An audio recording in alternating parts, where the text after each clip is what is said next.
All right, what's up, guys? So version 3, finally getting around to releasing a video, and then I will also release the files for this. So this video is just going to be talking about kind of just showing off the grenades and the different styles and stuff. Not really detailed on how they work. If you want to see me throwing them and kind of loading them and showing how they work, there's 2 shorts that I posted on my channel that throw this one and one of the rounder ones. And if you want, just watch those if you kind of want to see how they work.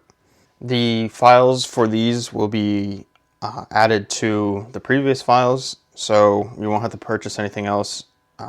For this like design here, I'm not going to be like adding anything else. I'm not going to be selling, like having to resell the bodies. Everything, any new bodies or any new versions or anything like that will all be added to the same thing, so you won't have to repurchase anything. The version 2 will still remain on the page in a different file. Each one of the designs will be in a separate labeled file with everything that you need in that file. The only thing that is the same for all of them is going to be the fuse, and then the fuse components itself, the screw components. The spoons, which I'll go over later, will somewhat differ between the designs.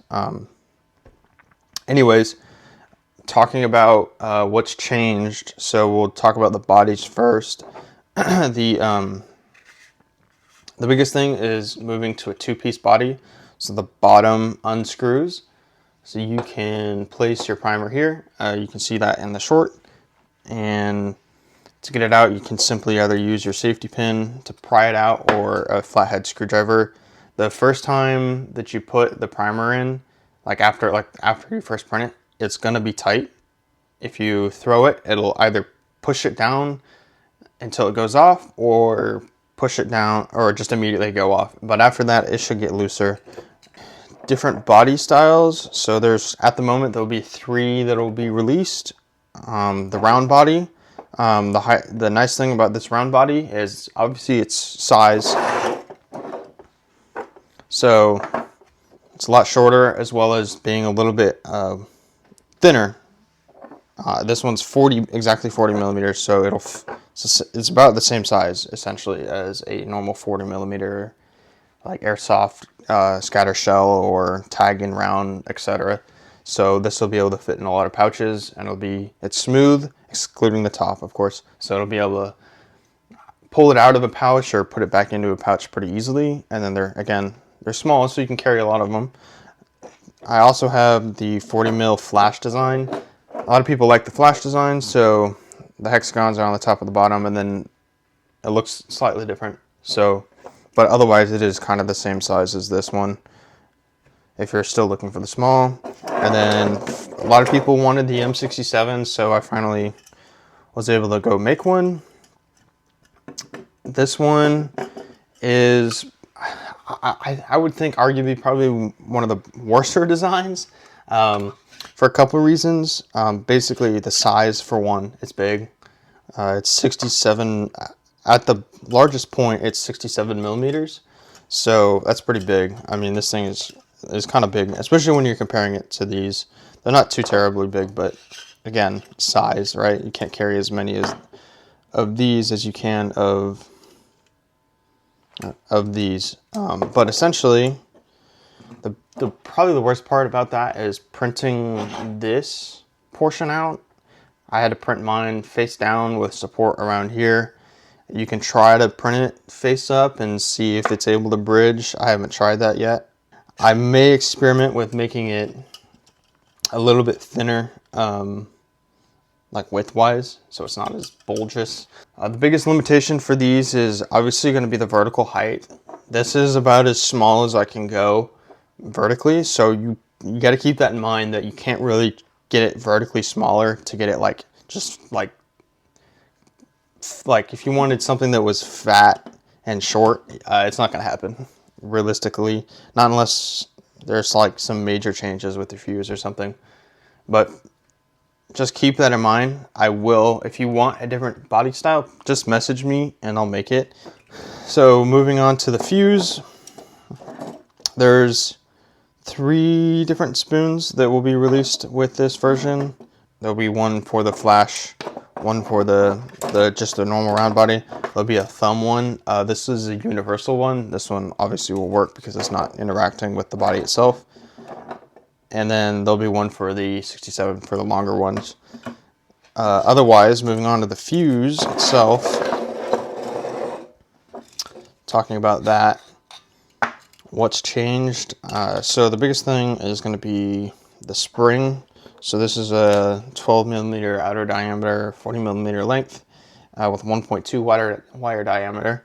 So these are cheap and easily findable on the internet.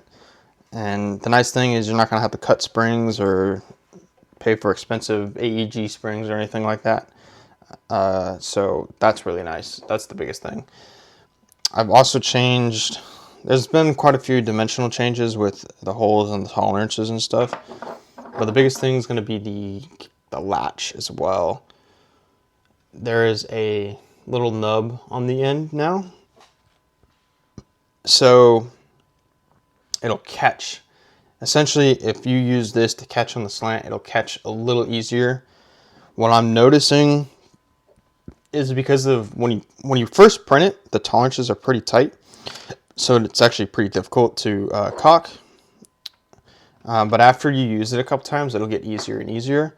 For those of you that are trying to get them to catch, beyond just doing it, beyond just using the lobe, whatever, right here to catch on the slant, and then make sure the back end of basically the large side is facing towards the back end of the fuse, essentially. Try that first. If you're still having trouble getting it to catch, one is use the spoon to force it over, because a lot of the times you can't physically with your hands kind of force it all the way to the back where it's supposed to be. So you're gonna have to use the spoon to kind of force it over. And most of the time I find that it pushes it far enough to where then it just stays there. And if you're still having problems, I also know that if you leave these loaded, like cocked like this, for a couple of days, the PLA will kind of rest and mold itself to how it's sitting like this, and so it'll catch easier. Or like it'll just stay caught a lot easier. So try that first. Otherwise, you just kind of mess around with it too. They will catch. You just gotta keep fiddling with it. The nice thing about this though is that if you want to go back to the original kind of style, you can just have it catch on the flat side, like just full 360 it. And then I found that, you know, depending on how you kind of spin this too sometimes and how you seat this, you can get it to, you can mess with the sensitivity on how tight you want it to catch and how sensitive you want it to be. But yeah, I mean, this is new design. Again, if you want a different style body, just message me. As long as it's not like, as long as I can do it, I'll do it for the most part. But yeah, anyways, thanks for the support, guys. Thanks for watching. Yeah.